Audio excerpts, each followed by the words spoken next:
It's not over until I win.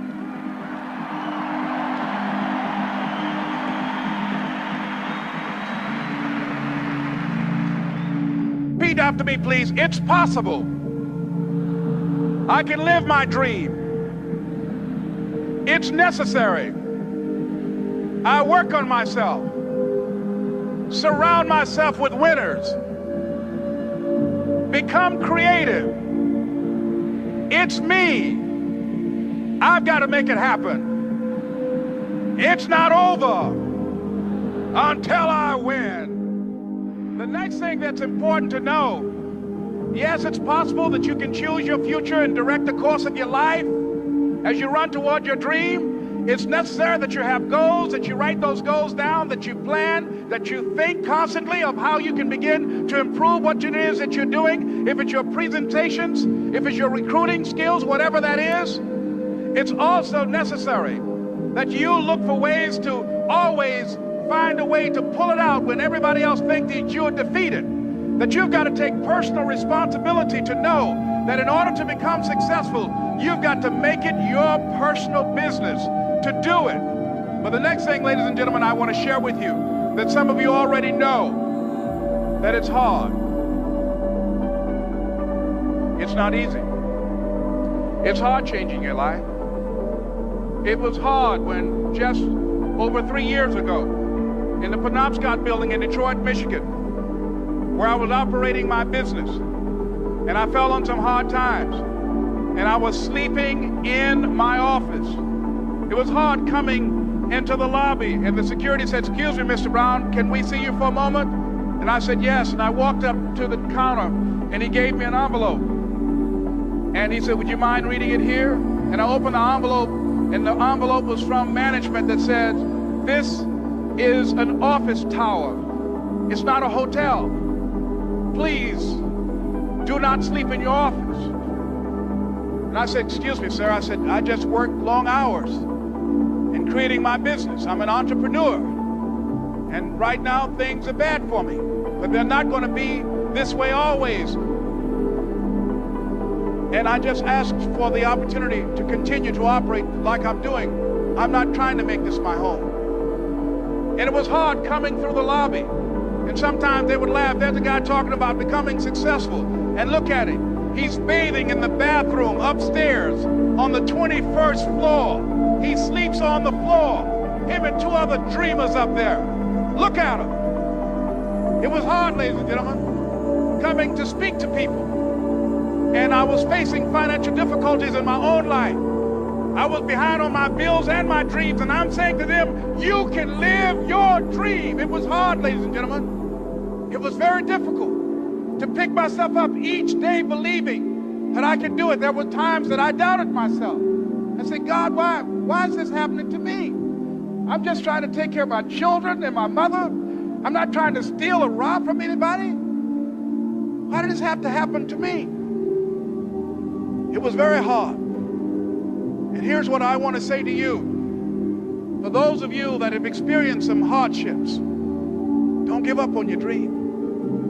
No one could have convinced me by holding on, by continuing to push forward, by continuing to run toward my dream, that one day I would have my own talk show. It's a long shot, ladies and gentlemen, from Liberty City, an abandoned building on a floor. Never knowing my mother or father. It's a long shot. Being here with you today in this dome in Atlanta, it's a long shot. No college training, labeled educable, mentally retarded, but I kept running toward my dream.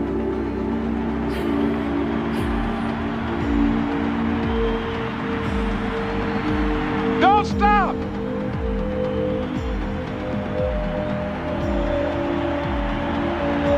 Don't stop.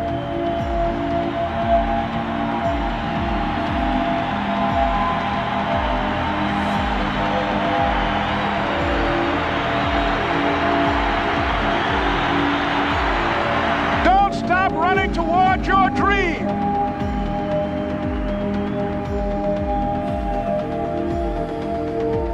It's very important as you hold on to that dream that are moments when you're going to doubt yourself. There are rough times are going to come, but they have not come to stay. They have come to pass.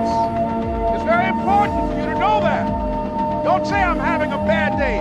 Say I'm having a character building day.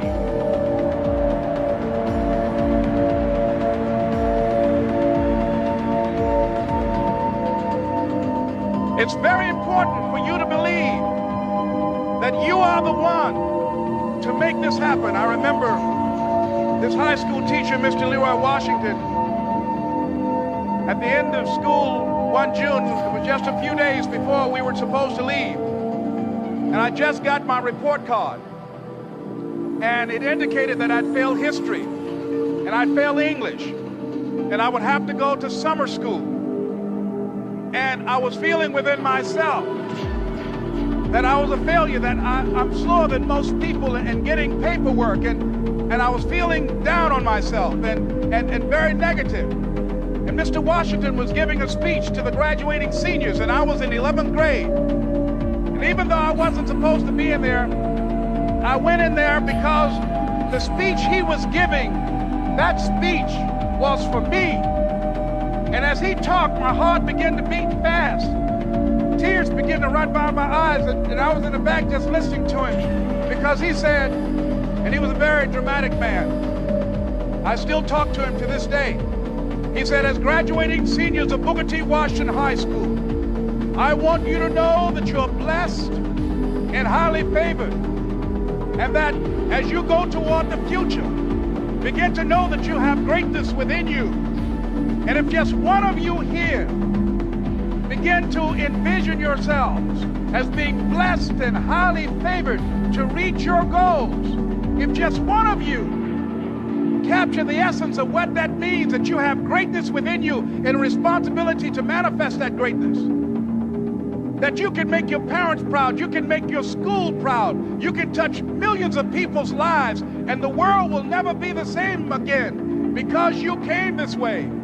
And the students gave him a rousing standing ovation. And as he left the auditorium, I ran down the steps and I caught him in the parking lot. I said, Mr. Washington? He said, yes. I said, do you remember me, sir?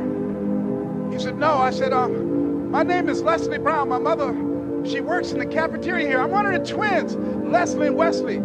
I said, Mr. Washington, but you know, I got these big dreams. I like talking to people. I love people. I said, I want to work with people, and I got this dream of buying my mama a home. Could I do that, Mr. Washington? He said, it's possible, Mr. Brown. And as he walked away, I called him again. I said, Mr. Washington? He said, what do you want now? I said, I'm